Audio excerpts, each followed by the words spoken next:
আজকে তোমাদের সাথে শেয়ার করব পটেটো রিংসের রেসিপি। তার জন্য আমি সেদ্ধ করা আলু নিয়ে নিয়েছি কিছু। আলুটা হাতে করে করে ভেঙে নিচ্ছি এবং ভেঙে নেওয়ার পর আমি ওর উপর দিয়ে দেবো ম্যাগি মশলা।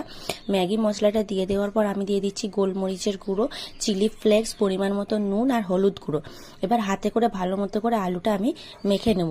পটেটো রিংস বানানোর জন্য এই উপকরণগুলো অবশ্যই দরকার। এবার ওপর থেকে দিয়ে দিচ্ছি সুজি অল্প করে।